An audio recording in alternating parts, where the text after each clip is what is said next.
Well, a great example is cotton, and it's a product that we all love and know. It's in our t-shirts and jeans and home bedding.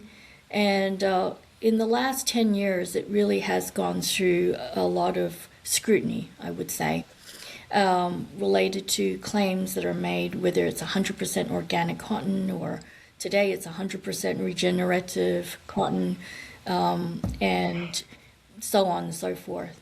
And really, the issue is that if you say that this product has 100% or whatever content it is in that product, it's not good enough to just say it, but you actually have to be able to prove that for a fact. And that's really what we do at GenuTrace, which is to provide different ways or different technologies to either test the product itself, and say it really is from India or from US, and provide scientific basis and logic for that. And science is important because without having a scientific way to analyze the product, then it's really just he said, she said. The documentation might say it is, but who really knows? And today it's very easy for a consumer actually to go to a place and photograph or capture something that puts in question whether the claim that you're making is in fact true. So for example, if you're really saying you're using US cotton, then how do you certify that it is? How do you then prove that there's no forced labor or child labor being used to harvest the cotton?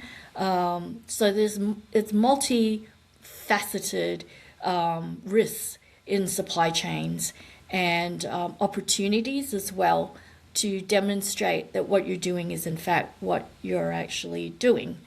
And it seems like a simple thing to say, right? Just prove that what you're saying, what you do is what you're doing. But it's not, because there's not just one party to the transaction and to the production process. There can be 5 or 10 or 15 parties involved from the beginning, from the cotton that is grown to when it's made into yarn and fabric and to the ultimate finished product before it ships.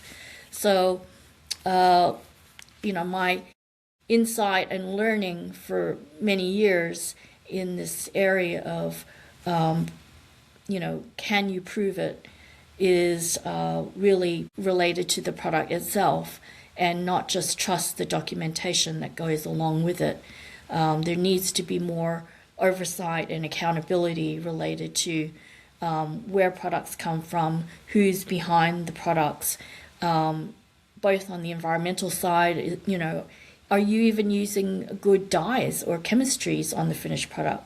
Even if you can prove it really does come from Pakistan, and then it gets dyed with a finish that isn't good for the skin, that's also not good for the end user. So there's a lot that goes into either baking a cake or making a t-shirt, or making fine wine. There's multiple variables now at the that is the responsibility of not just one party in the supply chain. It actually is the responsibility of everyone involved in the supply chain to bring that product to market.